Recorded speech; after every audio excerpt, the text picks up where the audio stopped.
दुआ कीजिए कि हम और आप मज़हब की बात हम कहें, आप सुने और हम दोनों मिलकर अमल करें।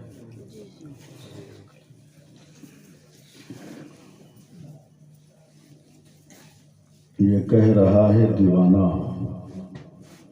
दरूद पढ़ पढ़ कर, क्या बात है।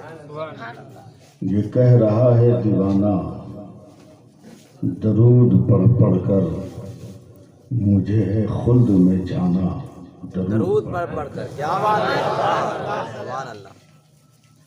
एक फरियाद है मेरी, उसे सुनिएगा। दिला के हुस्न छिड़क कर गुलाब की खुशबू, दिला के हुस्न छिड़क कर गुलाब की खुशबू, मेरे कफन को सजाना दरूद पढ़ पढ़ कर। क्या बात है, सुभान अल्लाह। शहे उमम के गुलामों का एक गुलाम हूँ मैं। क्या बात है। शहे उमम के गुलामों का एक गुलाम हूँ मैं, मेरा जनाजा उठाना दरूद पढ़ पढ़ कर। क्या बात है, क्या बात है। तो मुसलमान जब इंतकाल करता है, कब्र में जाता है, तो क्यों जाता है? दरे हबीबे रब की ज़ियारत को जा रहा हूँ मैं।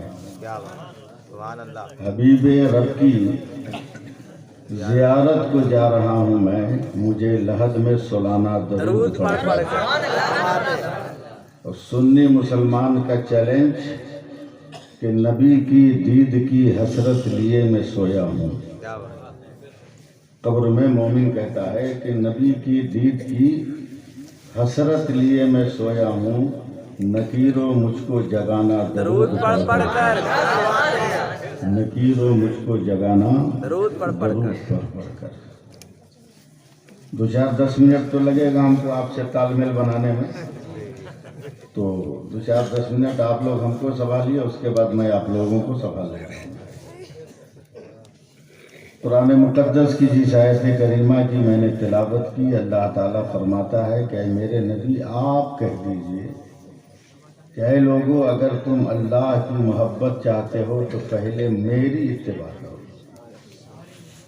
यानी अल्लाह ताला ने अपनी महबूबियत के लिए मैं अपने नबी की पैरवी को फ़र्ज करार दे दिया कि जब तक कोई नबी अकरम सल्लल्लाहु अलैहि वसल्लम की सीरत के मुताबिक ज़िंदगी नहीं गुजारेगा, उस वक्त तक वो अल्लाह का महबूब हो नहीं सकता है। वो चाहे उड़कर आसमान पे चला जाए, चाहे धंस के ज़मीन के अंदर चला जाए, उसे वली नहीं कहा जाएगा। वली वही होगा जो शरीयत पर अमल करेगा। बेशक। बहुत सारे लोग हैं जो कहते हैं कि हम तरीक़त वाले हैं, हमको शरीयत से क्या मतलब। कहते हैं। मैं थोड़ी सी आपकी तवज्जो चाहूँगा। मैंने अभी टोपी पहन रखा है। जी अगर मुझको कंघी करनी हो, कंघी समझते हैं, जी जी। तो मैं इस बाल में कर लूँगा, और अगर बीच से मांग भी निकालना हो तो 2 भाग में इसको बांट दूंगा, है कि नहीं? लेकिन मैंने सर को मुंडवा लिया, जी पूरा बाल मुड़वा लिया, छील दिया। अब अगर हम चाहें कि कंघी से सर में मांग निकाले तो निकलेगी? नहीं। उलमा कहते हैं कि शरीयत बाल है, तरीक़त मांग है। क्या बात है, क्या बात है। शरीयत बाल है, तरीक़त मांग है। जब शरीयत ही नहीं रहेगी तो तरीक़त कहाँ से निकलेगी? क्या बात है, क्या बात है। इसलिए तरीक़त अगर चाहिए तो पहले शरीयत पर अमल करो, नमाज पढ़ो तब तरीक़त है, शरीयत पर अमल करो तब तरीक़त है, नहीं तो वो तरीक़त नहीं, आपकी तबीयत हो सकती है।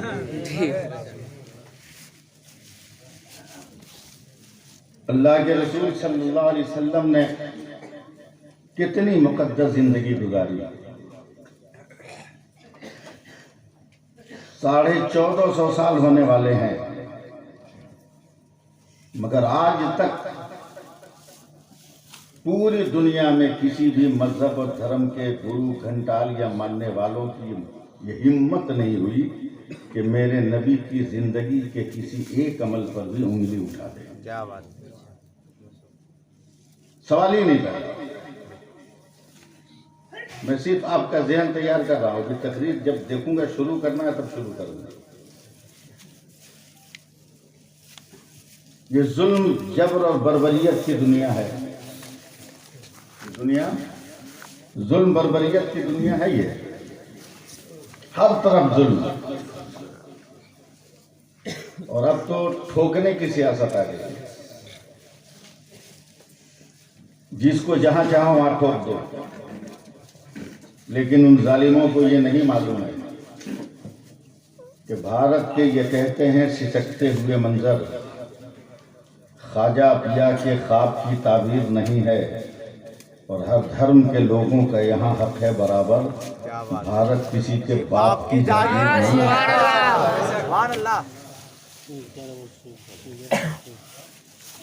हुकूमत ताकत से नहीं की जाती है, हुकूमत सीरत और कैरेक्टर से की जाती है। थोड़ी देर मुझे आप लोग बर्दाश्त करें ताकि मैं अपने आप को फिट कर लूं, आपको फिट कर लूं। जिस वक्त मेरे नबी ने इस्लाम का ऐलान फरमाया, उस वक्त का सुपर पावर मुल्क रूम था। उसके बादशाह का नाम था हिरकल आज़म।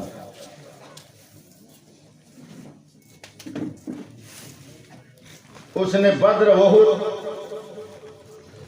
मक्का की जंग की तफसील सुनने के बाद अपना एक जासूस भेजा मदीने में।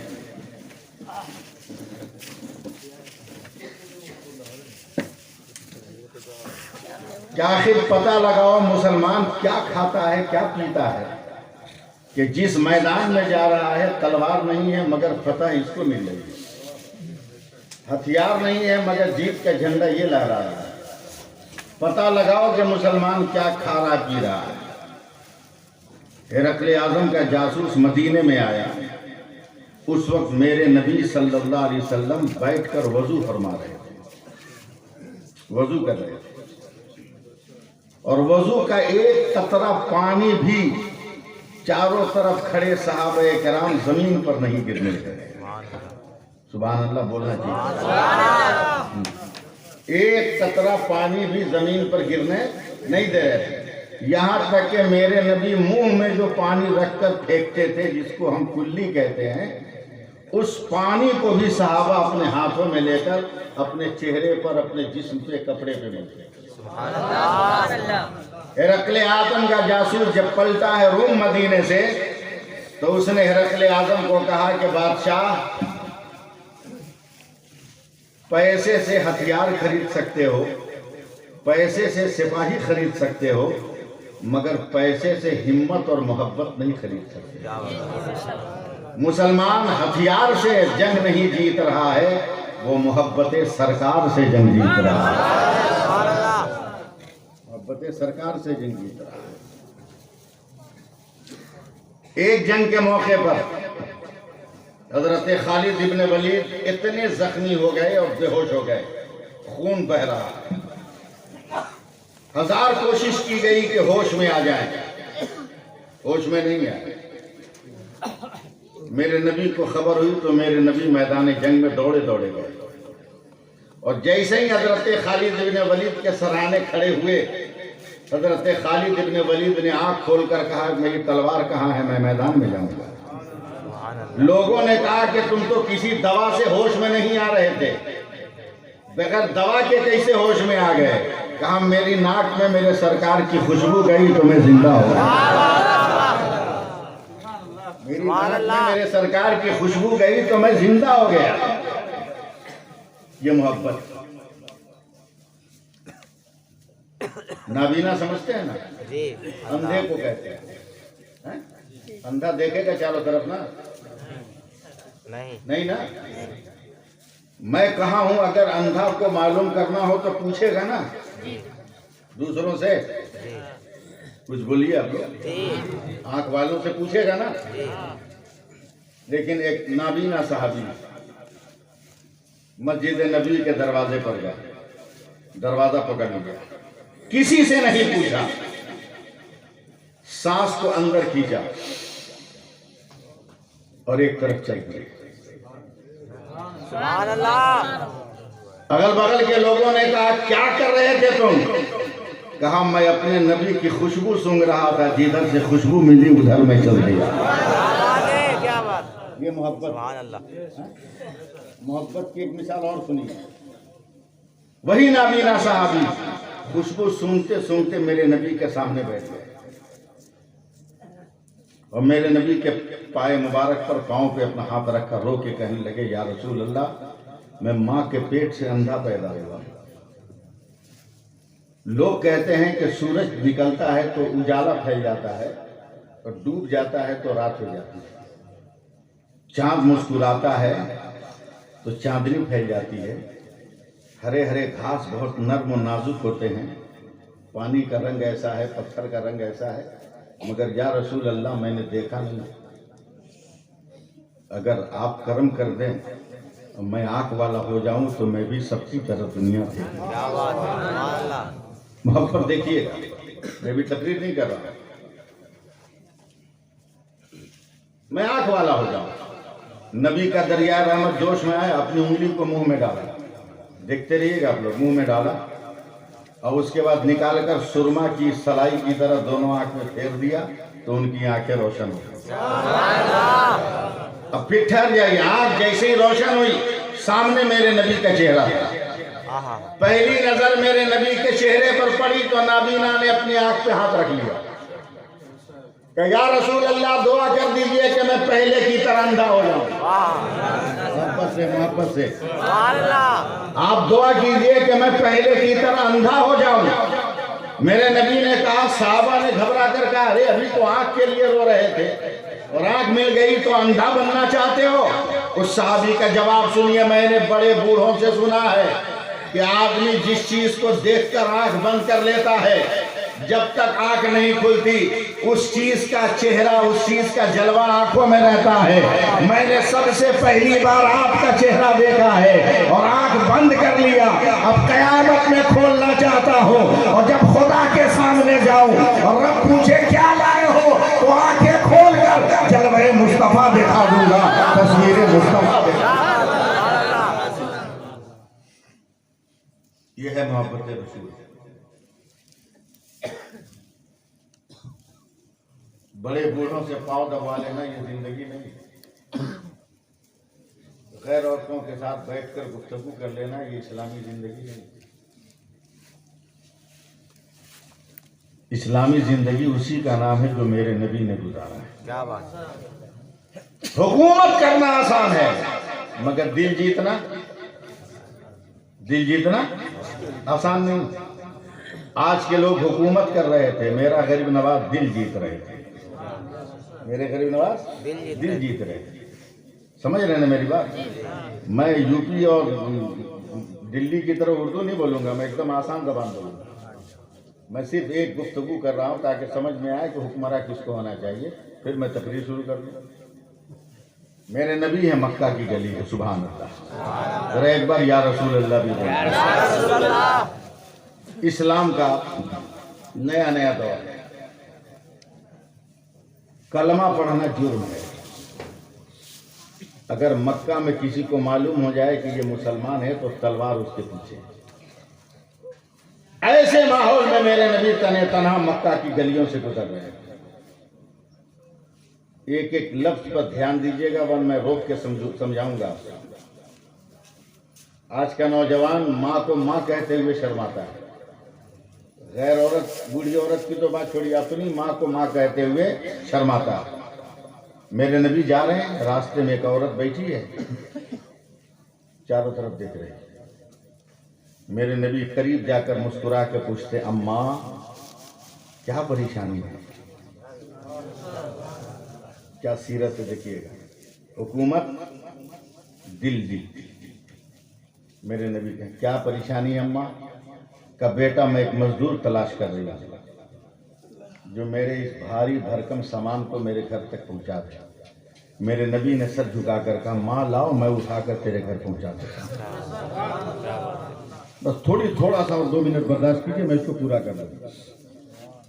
मेरे नबी लेकर चले अब अगर मैं यहाँ यूपी की तरफ तकरीर करूं तो डर है कि कहीं आपके सर के ऊपर से न गुजर जाए। यह औरत बार बार मेरे नबी को देख रही है, बार बार मेरे नबी को ताक रही है और दिल से आवाज निकल रही है, क्या खूबसूरत बच्चा है, कितना खूबसूरत जवान है, कितना हसीन जवान है। मेरे नबी चल रहे हैं, अब औरत मुस्कुरा मुस्कुरा कर दिल ही दिल में आला हजरत की जबान में कह रही है, जिस सुहानी घड़ी चमका तैबा का चांद, उस दिल अफरोज साहब पे लाखों सलाम। नबी के भाव को देखा तो औरत ने मुस्कुरा कर आला हजरत की जबान में कहा कि जिसके सजदे को मेहराब काबा झुकी, उन भावों की लताफत पे लाखों सलाम। सुभान अल्लाह नहीं कहिएगा तो हम जबरदस्ती भी बुलवा सकते हैं। औरत ने नबी की आंखों को देखा तो बरजस्ता वो कहती है कि बरजस्ता वो कहती है कि हाथ नबी के दस्ते मुबारक को देखा तो बरजस्ता वो कहती है, हाथ जिस्म को उठा गनी कर दिया, मौज बहरे समात पे लाखों सलाम। मेरे नबी के कान पे नजर गई है तो औरत फौरन कहती है, दूर और नजदीक के सुनने वाले वो काने लाले करामत पे लाखों सलाम। नबी को जब मुस्कुराते हुए नबी को होठों को देखा है तो औरत दिल ही दिल में कहती है, पतली पतली गुले कुछ की पत्तियां, उन लबों की नजाकत पे लाखों सलाम।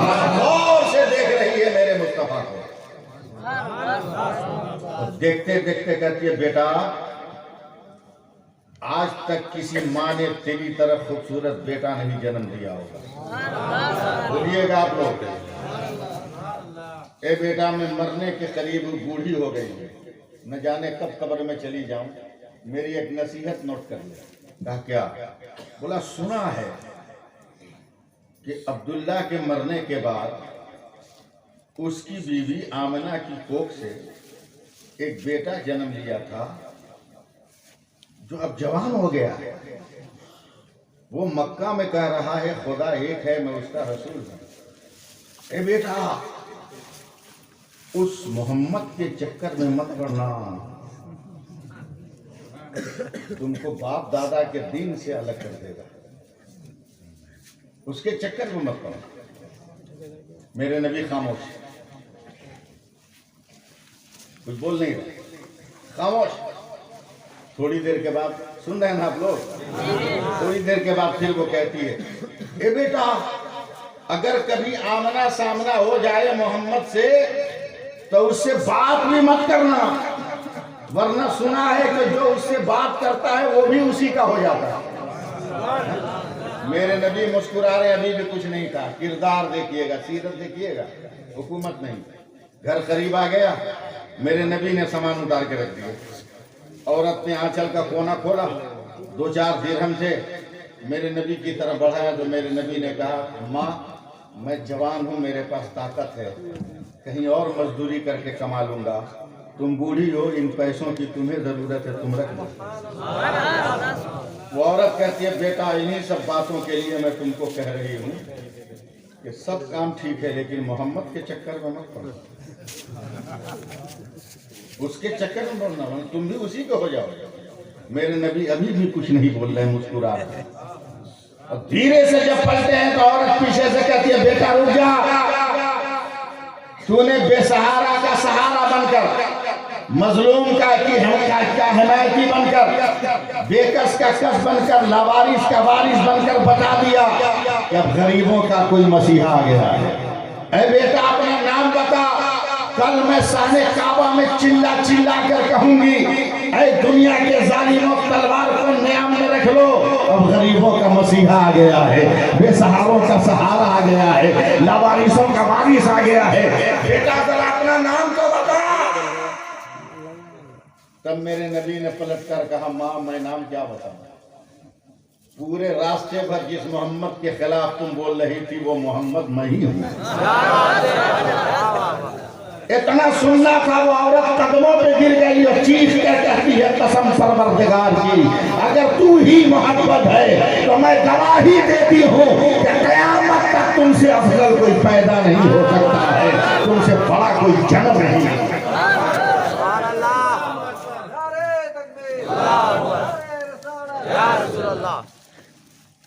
अब नबी की इत्तिबा कैसे?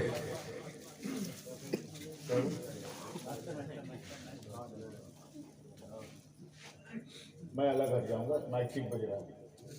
हाँ। क्या है हम लोगों के पास? कुछ है?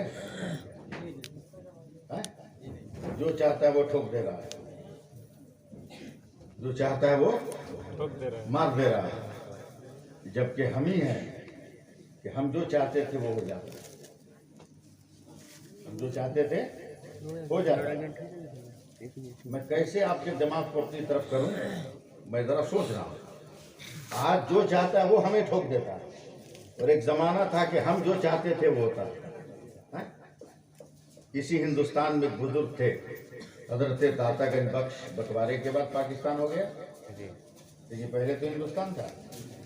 फजर की नमाज पढ़कर वजीफा पढ़ रहे हैं, मेरे साथ पढ़िएगा, सुभान अल्लाह सुभान अल्लाह। औरतें धीरे धीरे दिल में पढ़े, मर्द जोर से पढ़े, सुभान अल्लाह अल्हम्दुलिल्लाह अल्लाह। देखिए आज हमको ठोक दे रहा है। कल हम क्या कर रहे थे, एक अंग्रेज सिपाही आया, वजीफा पढ़ रहे हैं तो सर ऐसे ही से हिल रहा है, बड़ा टेंशन में कि ये एक मौलवी दाढ़ी वाला हाथ में तस्बीह लेके ऐसे ही से क्या कर रहा है। करीब आके बोलता, ओ मुल्ला ये क्या है तेरे हाथ में? तो दातागंज बख्श आंख खोल के मुस्कुराया, बोला तेरे हाथ में क्या है? तो वो रिवाल्वर रखे हुआ था, पिस्टल। बोला मेरे हाथ में मेरा रिवाल्वर है, हथियार है। तो दातागंज बख्श ने तस्बीह उठा के हिलाया, कहा मेरे हाथ में भी मेरा हथियार है। पीछे वाले लोग भी सुभान अल्लाह बोले हैं। हाँ, मेरा हथियार है। कहता है कि ये हथियार है, ये तुमको कहाँ से मिला? कहा पहले तू बता, तुमको कहाँ से मिला? उसने कहा मुझको भारत की सरकार ने दिया। तो दातागंज बख्श ने तस्बीह हिलाकर कहा मुझको गौस की सरकार ने दिया, गौस की सरकार ने। तब वो हड़बड़ा के पूछता है तेरे हथियार का कमाल क्या? कहा पहले तू देखा। उसने आसमान में नजर डाली, एक चिड़िया और हवा में उड़ रही थी, रिवॉल्वर उठाया, निशाना लिया, ट्रिगर दबाया, गोली चली, गोली लगी, चिड़िया मर के जमीन पे गिर गई। सीना पीट के कहता है मुल्ला देख मेरे हथियार का कमाल, मैंने जिंदगी को मौत में बदल दिया, मैंने जिंदा को मार दिया। हजरत दातागंज बख्श उठे और जहां पे चिड़िया मर के गिरी थी वहां जाके बैठ गए। रिवाल्वर आंख खोल के चलाया था, दातागंज बख्श ने आंख बंद कर ली और मरी हुई चिड़िया के बदन में तस्वीर हटा दिया तो चिड़िया जिंदा होकर हवा में उड़ने लगा। अंग्रेज सिपाही कहता है मुल्ला ये क्या हो गया? खामोश रहा, वो कुफ्र का हथियार है जो जिंदगी को मौत देता है, ये इस्लाम का हथियार है जो मौत को जिंदगी देता है।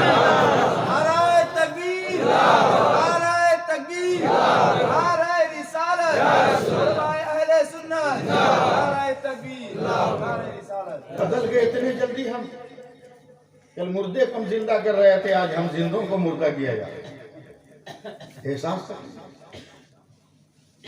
गुज़श्ता 8 सालों में 6,74,000 मुस्लिम लड़कियां गैर मुस्लिम लड़कों को लेकर भागकर इस्लाम से काफिर हो चुकी है।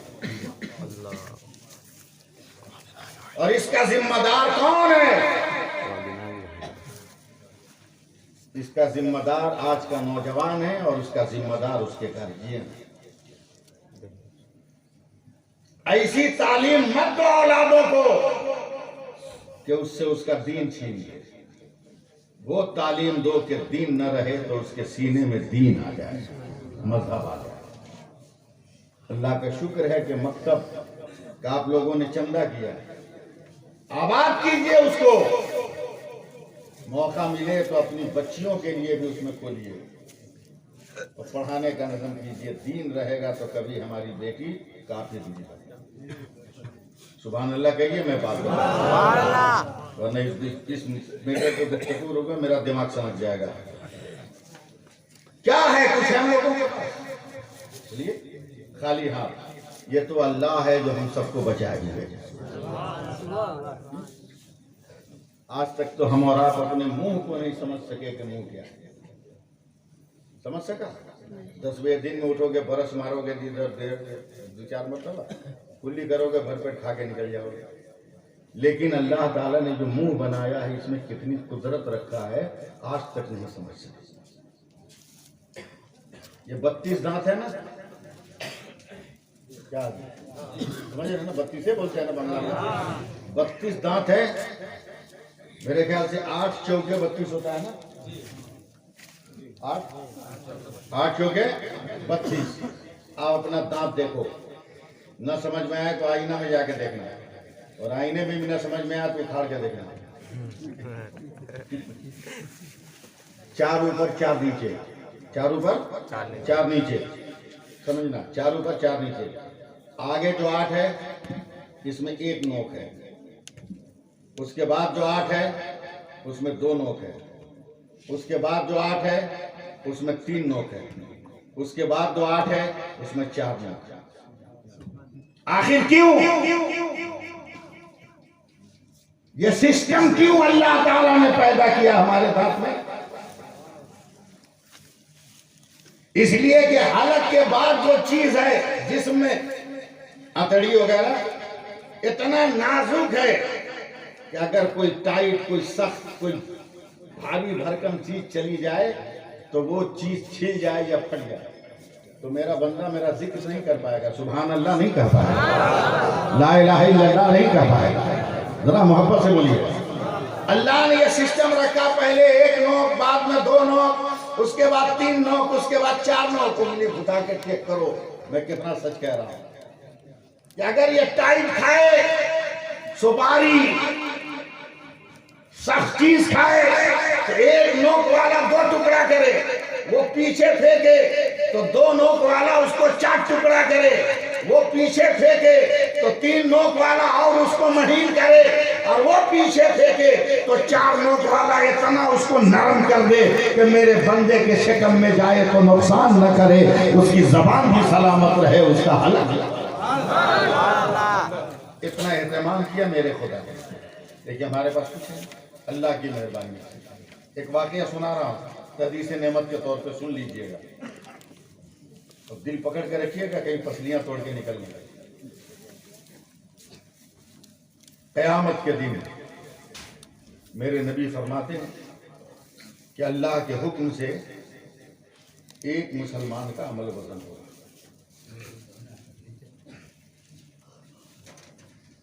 सुनिए उलमा इकराम, 99 नेकी 1 गुना। कितनी नेकी? 99 नेकी। ये कम है क्या? नहीं। फिर सुभान अल्लाह क्यों नहीं बोले? 99 नेकी 1 गुना। इंसान भी बड़ा खुश कि अब तो मेरा बेड़ा पार है। फरिश्तों ने कहा मौला तेरे बंदे के नाम अमल में 99 नेकी 1 गुना है। अल्लाह फरमाएगा ले जाओ इसको जहन्नम में डालो। फरिश्ते भी चौंक जाएंगे, ये इंसान भी चौंक जाएगा। क्या मैंने इतनी नेमतें दी, आंख मैंने दिया, दिल मैंने दिया, इल्म मैंने दिया, दांत मैंने दिया, नाक मैंने दिया, कान मैंने दिया, गोश्त मैंने दिया, दिमाग मैंने दिया, तमाम सोच मैंने दी, तमाम वजूद मैंने दिया, और ये 100 नेकी नहीं दिया। ले जाओ इसे जहन्नम में डाल दो। तवज्जो तवज्जो, जहन्नम में डाल दो। फरिश्ते जब पकड़े तो खींचेंगे तो बंदा कहेगा साहब मैं खुदा का हूं, खुदा मेरा है, मुझे अपने खुदा से बात करने दे। एकदम दिल थाम के रखिएगा। क्या है? क्या परवरदिगार मैंने कोशिश किया, मुझसे ना हो सकी सोने की, मगर तू तो अरहमुर राहिमीन है, तू तो बख्शिश करने वाला है, गफूरुर रहीम है, तू अपने फजल से मुझे माफ कर दे। अल्लाह फरमाता है फरिश्तों मेरा बंदा मुझसे रहम तलब कर रहा, ले जाओ इसको क़यामत के मैदान में छोड़ दो और बोलो कि मेरे तमाम बंदे क़यामत के मैदान में है, किसी से 1 नेकी मांगकर 100 कर ले, मैं इसको जन्नत दे दूंगा। जरा सा बर्दाश्त करो आप मुझको। पहुंचा क़यामत के मैदान में, सबसे पहले माँ पे नजर पड़ी। अम्मा 1 नेकी। माँ ने तड़प कर बेटे को पकड़ लिया, कहा बेटा जब तक मेरे इख्तियार में था सीने के खून को दूध की शक्ल देकर तुम्हें जिंदा रखती रही, मगर वो मत मांग जो मेरे अमल में नहीं। जा अब्बा से मांग ले। अब्बा 1 नेकी, बाप ने भी तड़प कर बेटे को पकड़ा का बेटा जब कांटे पे नजर पड़ती थी तो मैं अपना पांव रखता था और तुम्हें उठाकर कांधे और मंजिल पार कराता था, मगर वो मत मांग जो मेरे पास नहीं। दरियापुर नाम इलाके का कासिम नगर, कासिम नगर वालों जरा ध्यान देना, कयामत के मैदान में घूम रहा है, एक नेकी एक नेकी एक नेकी एक नेकी कोई नहीं दे रहा है। एक दो दिन 10 किलोमीटर 20 किलोमीटर 100 किलोमीटर 25,000 बरस तक पैदल चल रहा है कयामत के मैदान में। कितने दिन? 25,000 बरस तक पैदल चलेगा कयामत के मैदान में, एक नेकी मगर कोई नेकी नहीं दे रहा। 25,000 बरस के बाद थक कर जमीन पे गिर जाए, जख्म है सब फट गए, टूट गए।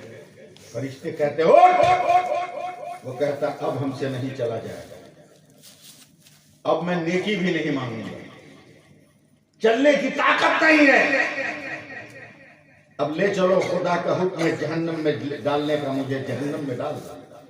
फरिश्ते इसको उठा के ले जाते हैं जहन्नम के दरवाजे पर। जैसी पहुंचे देखा कि इसके गांव बोलते हैं, क्या बोलते हैं, गांव बोलते हैं ना, इसके गांव का एक आदमी पहले से जहन्नम के गेट पे खड़ा है। ये हैरत से पूछता, अरे भाई तू? बोला हम तुम्हारी तरह बेवकूफ हैं जो वजन कराने जाएंगे। बोला क्या मतलब? बोला तुम्हारा रिजल्ट देख के हमको अपना रिजल्ट समझ में आ गया। बोला नहीं समझे? बोला तेरे पास 99 नेकी है तो तुम्हारा ही हाल है, हम फंसने जाए? मेरे पास तो 99 गुनाह है, हम एकदम परफेक्ट जगह पे खड़े हैं, गेट खुलेगा अंदर घुस जाएंगे। इतनी कठिनाई कौन बर्दाश्त करेगा? ये बता तू क्यों आया?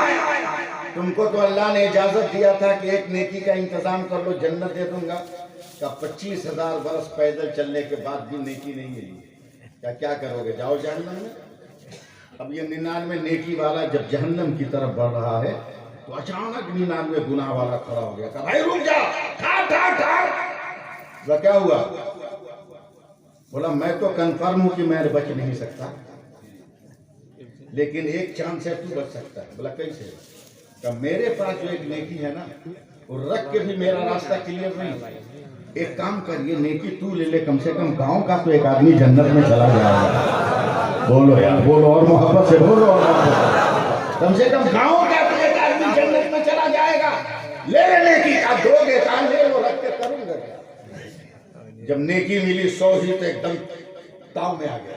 फरिश्तों चलो खुदा की बात आया का मौला तेरे हुक्म से एक नेकी का इंतजाम हो गया। अल्लाह फरमाता फरिश्तों मेरा कौन बंदा है जो क़यामत के मैदान में नेकी बांट रहा है? अल्लाह तेरा एक बंदा है जहन्नम के गेट पे, उसने देखा, उसको भी पकड़ के ला।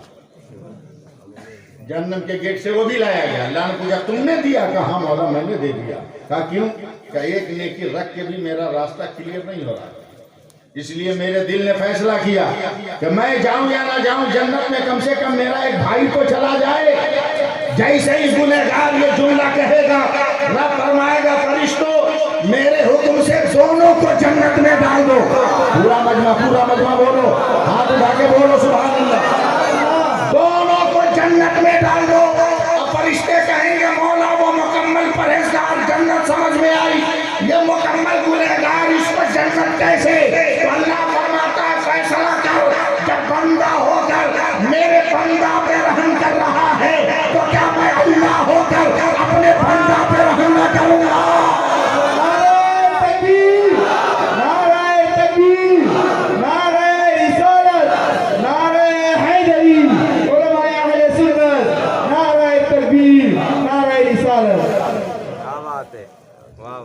सिर्फ खुदा के फजल से नमाज पढ़ोगे नहीं और चक्कर में रहोगे, रखो सब मदरसे में जाएगा, मकतब में जाएगा। नमाज पढ़ोगे नहीं कि IPL का ड्रीम है बोलने का, कमाल एक करो। जितना इंटरनेशनल प्लेयर है सब जुआ खिलवा रहा है भारत का, और जितना सुपरस्टार हीरो है पूरे भारत को गुटखा खिला रहा है। कभी किसी प्लेयर को बोला, कहते सुना क्रिकेटर को कि बच्चों को स्कूल में पढ़ाओ, या किसी फिल्म स्टार को सुना कि बच्चों को स्कूल में पढ़ाओ? फिल्म स्टार गुटखा फाड़ के प्रचार कर रहा है और क्रिकेटर जुआ खिला के प्रचार कर रहा है। क्यों उनके पीछे जा रहे हो? उनके पीछे चलो जिसका नाम गौस कहा है, सुभान अल्लाह, जिसका नाम गरीब नवाज रखा गया है, जिसका नाम इमाम मोहम्मद रजा रखा गया, जिसका नाम मखदूमे कचौटा रखा गया, जिसका नाम अलाउल हक पंडरी मखदूमे बंगाल रखा गया है। ऐसों के पीछे चलो, तेरी दुनिया भी आबाद, तेरी आखिरत भी आबाद हो जाए। लॉकडाउन याद है कि नहीं? याद है? याद है? सदमा भी गया नहीं है? नहीं। क्या कीजिएगा, ये भारत है जहां जाहिलों की हुकूमत है। पढ़े लिखे लोग तो है नहीं। डॉक्टर घूस दे के बना, ऑपरेशन करने से पहले मरीज मर गया।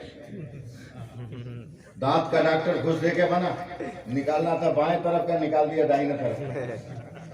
आंख का डॉक्टर घुस दे के बना, ऑपरेशन किया, बेचारा जो भी थोड़ा बहुत नजर आता तो भी खत्म हो गया। इंजीनियर घुस दे के बना, पुल का उद्घाटन हुआ नहीं, पुल गिर गया।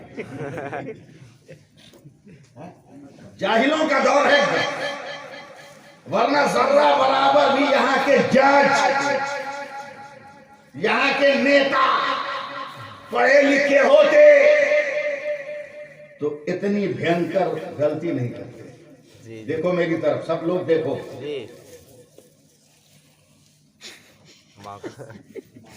बोलो जोर से, जोर से बोलो। क्या है? मार्क्स। ये 4 इंच का कपड़ा इतना पावरफुल, पूरी दुनिया की मेडिकल साइंस कहती है कि अगर ये 4 इंच का कपड़ा अपने नाक और मुंह पे लगा लिया तो दुनिया की सारी बीमारियों से बचने के लिए काफी है। अब कर्नाटक के उन जाहिल जजों से पूछो जो मुस्लिम बेटियों का निकाब उतरवा रहे हैं, अबे जब तेरे 4 इंच का कपड़ा इतना पावर रख रहा है तो हमारी बेटियों का निकाब कितना पावर रख रहा होगा। सुभान अल्लाह, सुभान अल्लाह, सुभान अल्लाह। क्या बात? कितना पावर। लेकिन इस दुनिया में हम ऐसे रंग गए कि कुछ याद नहीं, भूल जाते हैं सब। मैं अगर आप लोग इजाजत दीजिए, टाइम अगर हो तब जी सुनिएगा, 2 घंटा 10-15 मिनट लेकिन लग जाएगा। 2 घंटा चलेगा चलेगा। मैं एक वाकया सुना रहा हूं, जी जी। दिल थाम कर सुनिए, औरत मर्द सब तवज्जो से सुनिए। औरत को भी औरत बन के रहना चाहिए, औरत को भी औरत बन के रहना चाहिए। ये औरत जो एकदम अब औरत नहीं रही, औरत अब औरत नहीं। औरत का माना ही है पर्दा, औरत का नाम ही है पर्दा। मगर कौन समझाए इन औरत को? अल्लाह बना, कहां से इनको अक्ल आई, किसने इनको पुश किया? समझ में बात नहीं आती। हदीस पाक में आया कि शौहर अगर कहीं काम से आया तो चुपचाप बिस्तर पे लेट गया। समझ रही ना? और से भी मेरी आवाज समझ रही होंगी ना, वो भी हिंदी जानती है ना। चुपचाप आके बिस्तर पे सो गया और औरत सब काम छोड़कर गई और शौहर का पांव दबाने लगी। मेरे नबी कहते हैं जमानत दे दो कि मैं उसको अपने साथ लेके जन्नत में जाऊंगा। सुनिए, समझ गई होंगी ना बेटियां? दूसरी हदीस सुनो, मेरे नबी फरमाते हैं कि औरत को अगर इस बात का यकीन हो कि मेरे मेकअप करने से मेरा शौहर मुझसे खुश रहेगा तो मैं औरत को हुक्म देता हूं कि नफिल नमाज को छोड़कर वो मेकअप करे ताकि उसका शौहर। मगर ये औरत कितनी टेढ़ी है, शौहर के साथ जैसे तैसे रहे, बाल कहीं और है, नाक से पानी बह रहा है, हाथ में कालिक लगी है, कपड़ा लत्ता का ठिकाना नहीं, जैसे तैसे रहेगी शौहर के साथ। और वही शौहर कहते मालदा चलना है 3 घंटा इसको लगेगा तैयार होने। 3 घंटा।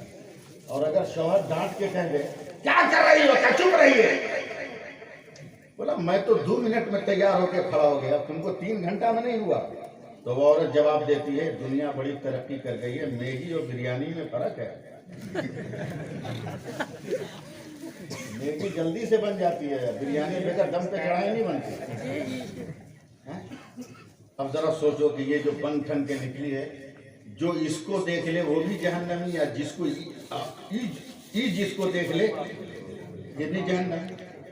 जबकि मेरे नबी फरमाते हैं कि जिसने शौहर को मोहब्बत की नजर से देखा, मेरी जमानत है कि मेरी सारी रहमतें उसके साथ हैं। क्या बात है, सुभान अल्लाह। एक ऊंट ने मेरे नबी के कदमों पर अपना सर रख दिया, तो सहाबा ने कहा या रसूल अल्लाह, जैसे ऊंट ने आपके पैर पे सर रखा है, क्या हम भी अपना सर रखें? मेरे नबी ने कहा खबरदार, अगर खुदा के अलावा किसी का सजदा जायज होता तो मैं बीवियों को हुक्म देता कि वो अपने शौहर को सजदा करें। क्या बात है, सुभान अल्लाह। ये हाल है मियां बीवी का, मगर इसमें कसूर आपका भी है। बगैर 5 लाख रुपये लिए आप निकाह नहीं करोगे तो क्या करेंगे? हुकूमत नहीं करेगी तो क्या करेगी? आप सादगी से निकाह करो, फिर देखो उसका रंग। तो इजाजत है मैं शुरू करूं? आके लॉकडाउन की पीरियड देखा कितनी मुसीबत थी। एक मजदूर है, मुसलमान है मगर दीनदार है, सुभान अल्लाह। बुखार लग गया। मैं इस वाक़े में आपको समझा नहीं पाऊंगा, आपको खुद समझना होगा। मैं समझाऊंगा तो फिर मजा खत्म हो जाएगा। बुखार लग गया, डेली कमाना डेली खाना, अगर एक दिन कमाई बंद हो जाए तो दूसरे दिन खाना भी बंद हो जाए। औरत जो बीवी है फौरन ताड़ गई कि मेरा शौहर बीमार हो गया, इसका मतलब कि आज काम नहीं करेगा तो कल खाना नहीं बनेगा। उसने चावल को, भात को चूल्हे पे चढ़ा के और गीला करके पानी डाल के बना दिया। सुनिएगा, दाल में पानी डाल के बढ़ा दिया, सब्जी में पानी डाल के बढ़ा दिया, थोड़ा थोड़ा करके आज का दिन, थोड़ा थोड़ा दिन होके कल का दिन काट लिया। मगर अब वो पानी का पानी भी न रहा। तब औरत अपने शौहर के सामने हाथ जोड़कर खड़ी हो गई, कहा मेरे सरताज बुखार कुछ हल्का हुआ है, पूरे 8 घंटा नहीं कम से कम 4 घंटा कहीं मजदूरी कर लीजिए, आधी मजदूरी भी मिल जाए तो किसी तरह मैं 2 दिन अपने बच्चों को पाल ले जाऊंगा। वो मुसलमान नौजवान चादर ओढ़ा मजदूरों की लाइन में लग गया। एकदम कासिम नगर वालों एकदम सपोर्ट करना है, मजदूरों की लाइन में लग गया, मगर बुखार से कांप रहा है, कमजोर है। किसी सेठ साहूकार और ठेकेदार ने इसकी तरफ ध्यान दिया, हार कर पछता कर घर की तरफ चला। जैसे ही घर की तरफ चला हबीबुल गनी साहब, रास्ते में मस्जिद पड़ रही थी, जोहर का वक्त हो गया, मुअज्जिन कह रहा हैया अलस्सलाह हैया अलल फलाह। सुभान अल्लाह, हमारा बाल बच्चा बोलेगा हैया अलस्सलाह हैया अलल फलाह। आओ नमाज की तरफ, आओ कामयाबी की तरफ। फिर बोलिए सुभान अल्लाह। यह आदमी चला मस्जिद की तरफ, वजू किया, जोहर की नमाज पढ़ी, सोचा घर जाऊंगा तो बीवी का दिल टूट जाएगा, बच्चों का दिल टूट जाएगा। शाम तक इसी मस्जिद में रहता हूँ, कभी तिलावत कर रहा है, कभी दरूद पढ़ रहा है, कभी वजीफा कर रहा है, कभी जिक्र कर रहा है। बोलते का मजा नहीं आएगा। रात के 3 बजने वाला है, आप जब तक बोलिएगा नहीं तब तक हिम्मत कहाँ बढ़ेगी मेरी। 2:30 बजेगा भी। शाम हो गई, असर की नमाज पढ़ के घर चला। उस वक्त का सिस्टम यह था कि मालिक अगर बहुत पैसे वाला है तो 3 दिन पे मजदूरी देता, जैसे ही घर पहुंचा देखा शौहर खाली हाथ। बेगम ने कहा कोई जुगाड़ नहीं लगा? शौहर ने मुस्कुरा कर कहा मालिक बहुत बड़ा है। लगा नहीं, ये जुमला लगना चाहिए था। मालिक बहुत बड़ा है। इस आसरे ने कह दिया कि कल मजदूरी मिल जाएगी तो मेरा भरम रह जाएगा। कल फिर जाके लाइन में खड़ा, मगर दोपहर तक खड़ा रहा, कोई मजदूरी नहीं मिली। फिर पलटा, मस्जिद के गेट पे आया तो मौजिन की आवाज बुलंद हुई, हैया अलस सलाह, हैया अलल फलाह। एक लहर पैदा होना चाहिए मजमे में। हैया अलस सलाह, हैया अलल फलाह। आओ नमाज की तरफ, आओ कामयाबी की तरफ। फिर चला मस्जिद, वजू किया, नमाज पढ़ी, जिक्र अस्कार तिलावत में लगा रहा। फिर मगरिब के वक्त खाली हाथ पहुंचा। बेगम ने कहा कुछ जुगाड़? बोला कह दिया ना, मालिक बहुत बड़ा है, मालिक बहुत बड़ा है। सब्र कर। तीसरे दिन की जब सुबह हुई, जब शौहर घर से निकलने लगा, बेगम ने कहा मालिक बहुत बड़ा है तो आज तीसरा दिन है, ये झोला लीजिए, दाल चावल आटा सब्जी तेल मसाला लेके आइएगा। बड़ी मुश्किलों से पानी में पत्थर गर्म कर करके बच्चों को दिलासा दिया। मरता क्या ना करता, ये तो जान रहा है कि मजदूरी किया नहीं। भरम बचाने के लिए झोले को बगल में दबा लिया, थैले को ले लिया, चला, इस उम्मीद पर कि आज अगर मजदूरी मिल जाएगी तो मेरा भरम रह जाएगा, इज्जत बच जाएगी। रो रो रो रो, खुदा की रहमतों पे रो। गया, खड़ा रहा दोपहर तक, मगर आज भी मजदूरी नहीं मिली। सोच रहा है क्या करूं, आज तो मेरी इज्जत का सत्यानाश हो जाएगा। दिल दहल रहा है, दिमाग में खौफनाक सन्नाटा है। सोचता हुआ पलट रहा है कि फिर मस्जिद से आवाज आई, हैया अलस सलाह, हैया अलल फलाह। आओ नमाज की तरफ, आओ कामयाबी की तरफ। फिर लग गया नमाज। असर की नमाज पढ़, खाली झोला देखा। बोला अचानक अगर बीवी की नजर पड़ेगी तो दिल टूट जाएगा। खाली झोला बच्चे देखेंगे तो उनका दिल नाजुक होता है, लरस जाएगा। एक काम करते हैं, उनकी तसल्ली के लिए इस झोले में ईंट पत्थर भर लेते हैं। सुनिए आप, सुनिए, ईंट पत्थर भर लिया। चला, तैयार हैं आप लोग? हाथ उठा के सुभान अल्लाह बोल दीजिए। जैसे ही भारी भरकम झोला लेकर अपने गांव के मैदान में घुसा, देखा उसके 4-5 बच्चे नया नया कपड़ा पहनकर मैदान में खेल रहे हैं। हैरत से जाकर पूछा, बेटा ये नया कपड़ा कहाँ से? तो बच्चों ने बाप से लिपट कर कहा अब्बा अम्मा ने दिया है, अम्मा ने दिया है, अम्मा ने दिया है। हैरान और परेशान है, घर में कोई कपड़ा नहीं है, घर में कोई नया लिबास नहीं है, मेरी बेगम ने कैसे दिया? कहीं ऐसा तो नहीं कि मैं मजदूरी पे निकलता हूँ और मेरी बीवी बाहर निकल कर अपनी इज्जत बेच तो नहीं रही है, कहीं बेहयाई के दलदल में तो नहीं फंस गई है, कहीं अपनी आबरू को तो खतरे में नहीं रखा है। गुस्से में कनकनाता हुआ जैसे ही अपने घर में कदम रखता है, देख रहा है बेगम के बदन पर भी नया नया लिबास है, बाल झड़े हुए हैं, जिस्म से खुशबू निकल रही है। हैरत से छोटा पटक कर कहता है पता ये लिबास कहाँ से आया? तो औरत रोते हुए कहती है कसम खुदा की आपने सच कहा था, मालिक बहुत बड़ा है, मालिक बहुत बड़ा है, मालिक बहुत बड़ा है। क्या मतलब? आज दोपहर में आपके मालिक का नौकर आया था, ये कपड़ा दे गया है, कई बोरा खाने पीने का अनाज दे गया है और सालन दे गया है।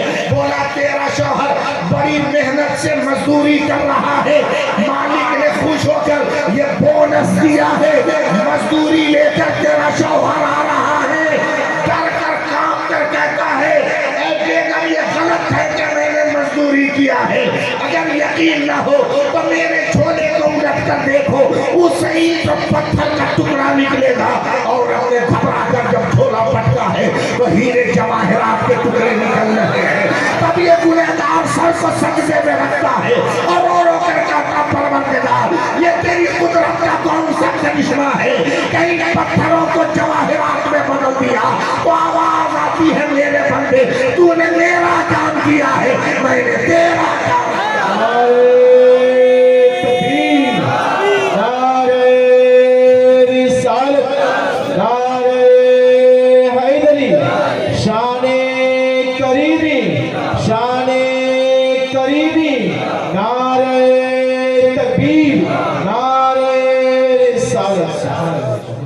क्या बात। ये दुनिया है। हम किस जगह पे हैं? हमारे पास किस चीज की कमी है? अब नमाज पढ़ के तो देखो। कुछ लोग हैं जो समझ लेते हैं कि हम पीर साहब का दामन पकड़ लिए तो हमको नमाज की जरूरत नहीं। कुछ लोग हैं जो समझते हैं कि हम पीर साहब का दामन पकड़ लिए तो नमाज पढ़ने की जरूरत नहीं। तुम भी ठोकाओगे।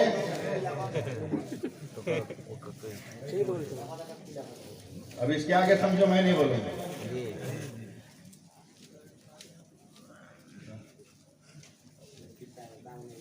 नमाज तो अफजल इबादत है।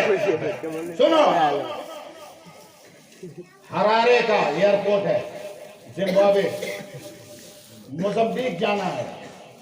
मुहद्दिस कबीर हैं हुजूर ताजुल शरिया, असजद मियां है, असजद मियां। हरारे एयरपोर्ट पर खुद इसके रावी मुहद्दिस कबीर हैं जो भी जिंदा हैं। हरारे एयरपोर्ट पर सरकार ताजुल शरिया ने कहा, मौलाना ज़ियाउल मुस्तफा नमाज का वक्त हो गया है। कहा हुजूर फ्लाइट का भी वक्त है। बोला फ्लाइट की बात मत करो, नमाज की बात करो। ताजुल शरिया जो हरदम वजू में रहते थे, खड़े हुए अल्लाहु अकबर, नमाज पूरी की। काउंटर पे गए, काउंटर मैनेजर ने कहा अब बोर्डिंग नहीं होगी आपकी। बोला क्यों? आपने देर कर दी, फ्लाइट रनवे पे चली गई। 75,000 रुपये का एक टिकट है। दूसरी फ्लाइट से का 1.5 लाख का टिकट होगा।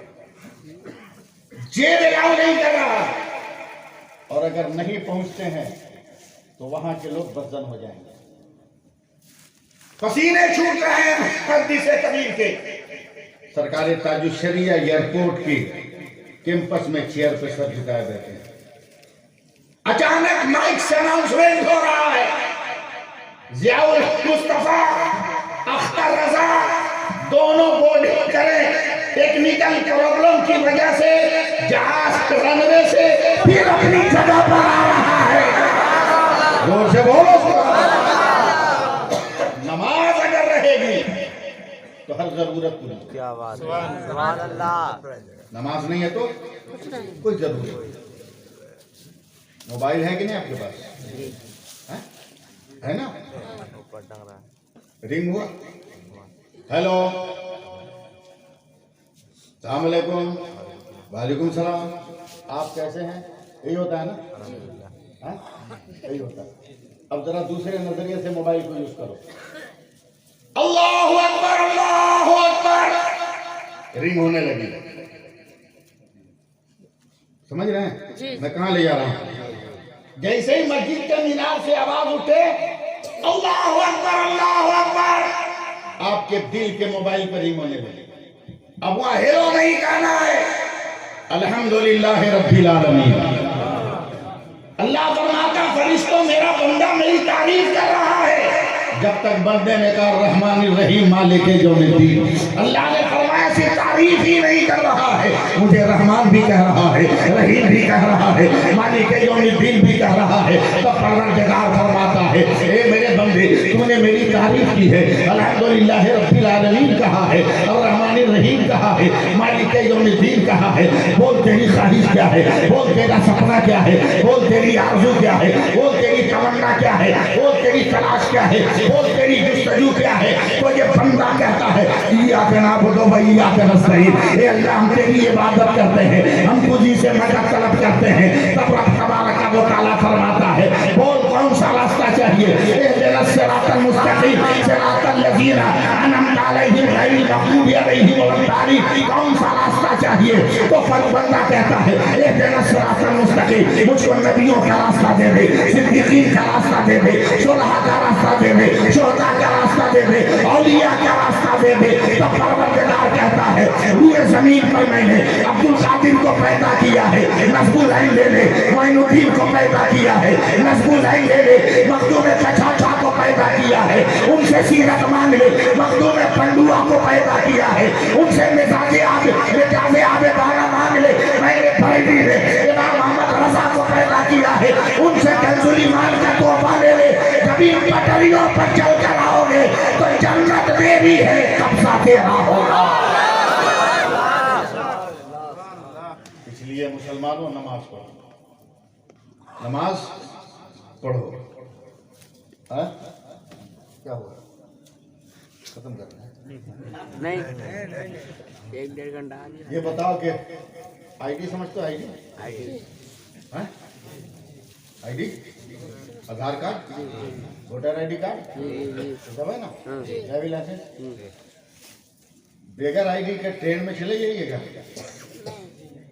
रिजर्वेशन बोगी में बोलिए ना कुछ। अगर नहीं एयरपोर्ट में नहीं बैंक में नहीं प्रधानमंत्री के यहाँ नहीं मुख्यमंत्री के यहाँ नहीं। कितने बड़े बकलोल हम लोग हैं। अक्ल कहाँ गई हमारी? हाथ चलने कि बैंक में बगैर आईडी के नहीं जाओगे, एयरपोर्ट में एंट्री नहीं बगैर आईडी, और जन्नत में बगैर आईडी के घुसने की तमन्ना लिए बैठे हो। क्या बात है? जन्नत में बगैर आईडी का घुसने की तमन्ना बेटा। उसके लिए भी हजरत बाबा आदम का घर है तो उसके लिए भी खतियान दिखाना होगा, जमीन का कागज दिखाना होगा। तो जमीन का कागज यही है नमाज। है? है?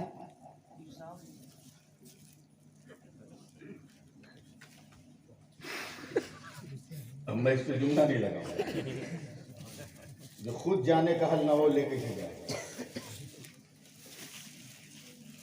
गाड़ी वही चलाएगा जो ड्राइवर होगा।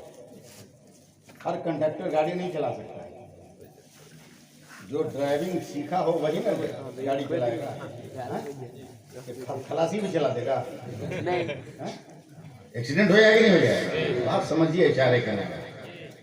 बगैर नमाज के, बगैर नमाज के कुछ नहीं। नमाज है तो सब, नमाज है तो सब है, नमाज नहीं तो कुछ नहीं। अजान दे गई हजरत बिलाल की हस्ती। क्या बात है, क्या बात है। पढ़िए, सुभान अल्लाह। अजान दे गई हजरत बिलाल की हस्ती, नमाज पढ़ गए दुनिया में करबला वाले। क्या बात। डॉक्टर इकबाल कहता है कि हो सके तो लाइए दोनों जहां मीजान में, हमने एक सजदा जमीन करबला से ले लिया। हो सके तो लाइए दोनों जहां मीजान में, हमने एक सजदा जमीन करबला से ले लिया। नमाजें पढ़ो, फजल होगा तुमको। नबी से मोहब्बत करो, अकीदत। याद है आपको मस्जिद नबवी शरीफ में आज नंबर है मार्बल का, शुरू दौर में लकड़ी का था, शुरू दौर में लकड़ी का था, और एक खजूर का सूखा हुआ पेड़ था जिस पे टेक लगा के हुजूर सल्लल्लाहु अलैहि वसल्लम, नहीं मिंबर नहीं था, एक खजूर का पेड़ था जिसमें टेक लगाकर हुजूर सल्लल्लाहु अलैहि वसल्लम खुतबा देते थे।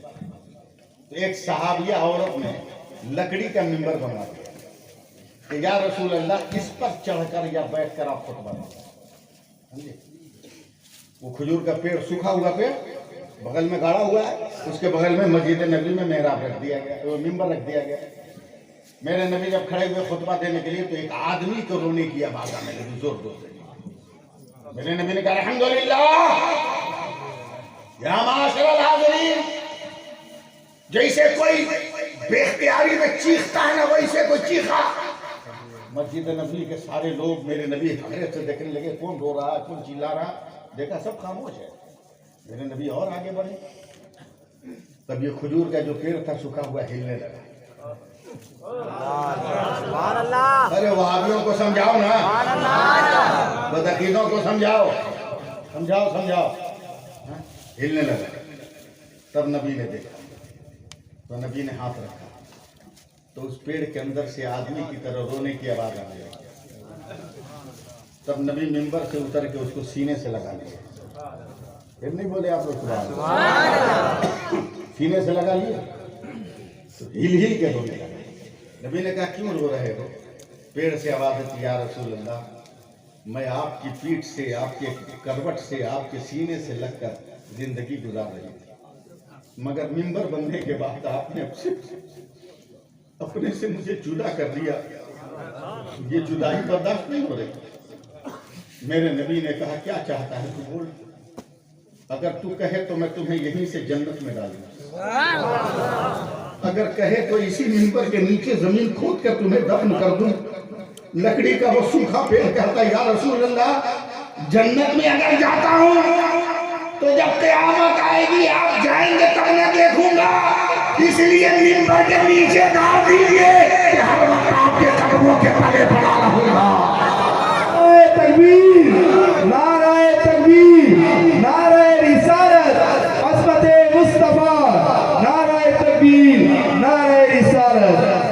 आप अमल करके तो देखो, मैं अपनी तारीफ नहीं कर रहा हूं, मगर आप लोगों को सबक देना चाहता हूं। मेरी उम्र बहुत ज्यादा नहीं है,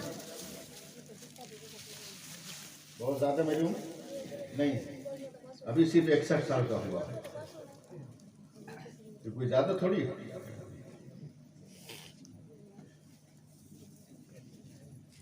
इस उम्र में अल्लाह ताला ने इतनी नेमतें मुझको दी कि मैं ये निकम्मा आदमी उसका शुक्र नहीं अदा कर सकता। हिंदुस्तान का कौन गांव, कौन शहर, कौन मदरसा, कौन खानका है जहां मैंने तकरीर नहीं की। सुभान अल्लाह।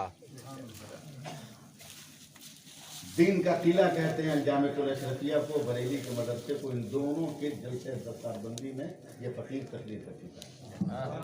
आपके इलाके में ज्यादातर जामिया नईमिया मुरादाबाद के फारिग तहसील है लोग, 2 से 3 मरतबा में जामिया नईमिया मुरादाबाद के जलसे दस्तारबंदी में मैं तकरीर कर चुका हूँ। मौलाना मुफ्ती अब्दुल मन्नान कलीमी साहब की बातें की, बेपनाह अल्लाह ने नेमतें दी, इज्जत शोहरत सब। मैंने हज भी किया। 2 मिनट रुक जाओ भाई, अगर इमरजेंसी ना हो तो। हज भी किया, उम्रा भी कई बार किया, बगदाद भी गया, करबला भी गया, बसरा भी गया, नजफ शरीफ भी गया, साउथ अफ्रीका भी गया, मॉरिशस भी गया, और गल्फ की जितनी कंट्री के करीब सब जगह जाएगा।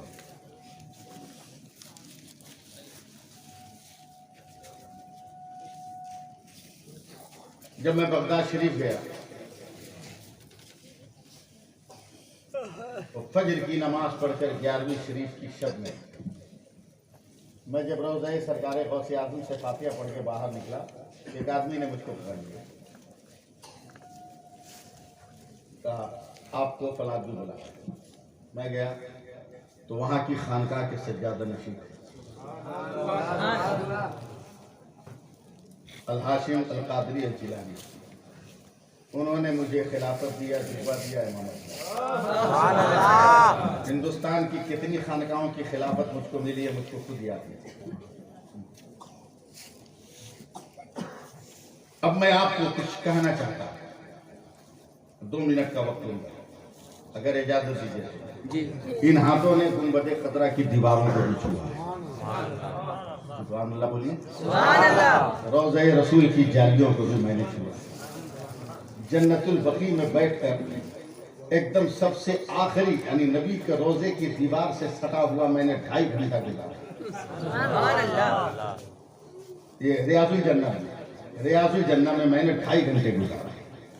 काबा का किला भी छुआ, काबा की दीवार भी छुआ, हजर अस्वद भी छुआ, मकाम इब्राहिम भी छुआ। जब करबला गया, आप रज़वी सिलसिला में शजरे में जितने बुजुर्गों का नाम पढ़े हैं, करीब करीब हर वली के मज़ार पर मैंने हाजिरी दी।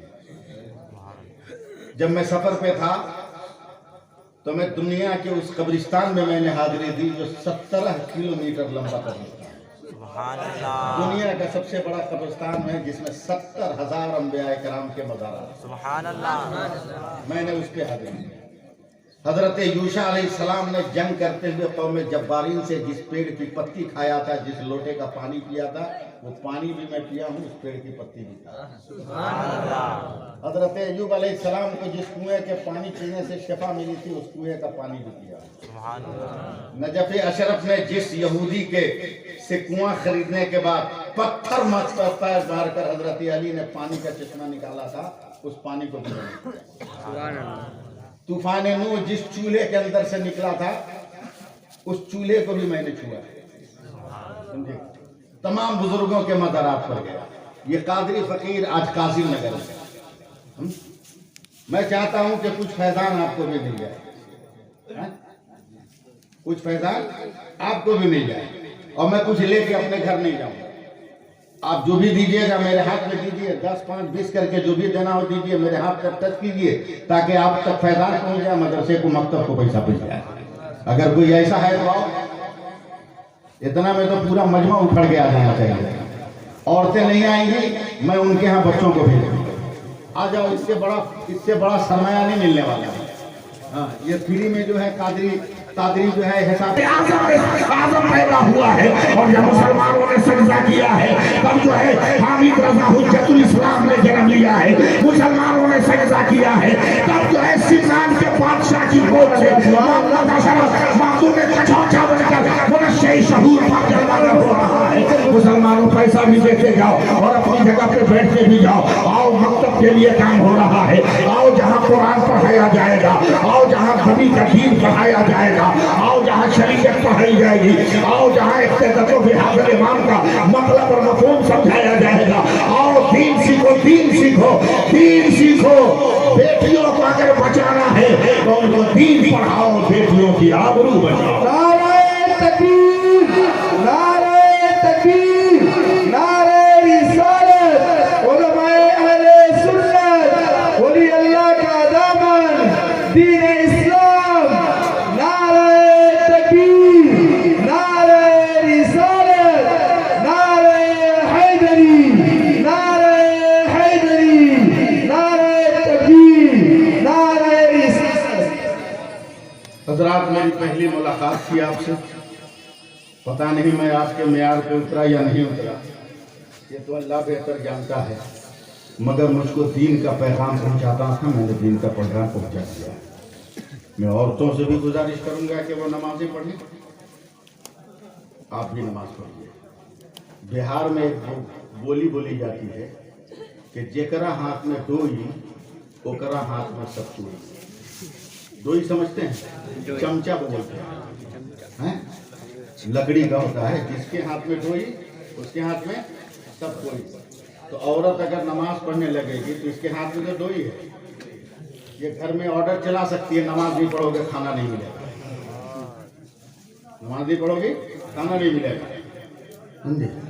लेकिन क्या कीजिएगा, पहले घर में दाखिल होइए ना तो बूढ़ी औरत कहती थी बेटा अस्सलाम वालेकुम, चची कहती थी, मामियाँ कहती थी, फूफियाँ कहती थी बाबू अस्सलाम वालेकुम, बहन कहती थी भैया अस्सलाम वालेकुम, भाई कहता था भैया अस्सलाम वालेकुम। मगर आज घर में घुसी है ना, पलंग है, कुर्सी है, सोफा है, टेबल है, आदमी भी है, मगर कोई आपको सलाम नहीं कर रहा है। अम्मा पलंग पे मोबाइल लिए पड़ी, बहन सोफा पे मोबाइल लिए पड़ी, भैया टेबल पे मोबाइल लिए पड़ा है। सब इतना मगन है इंटरनेट में कि पूरा सेट बिगड़ गया, पूरा सेट बिगड़ गया। इसलिए उस चक्कर में कम रहिए, दीन बचाइए। नमाज है तो सब है, दीन है तो सब है। याद रखिए, करबला में अकेले शब्बीर के एक सजदे ने कयामत तक के लिए इस्लाम को वो ताकत दे दिया है कि कोई जालिम सजदे का नूर नहीं चुरा सकता है। तो अगर सब मिलकर हम लोग सजदा करेंगे तो इसकी ताकत का अंदाजा लगाइए आप।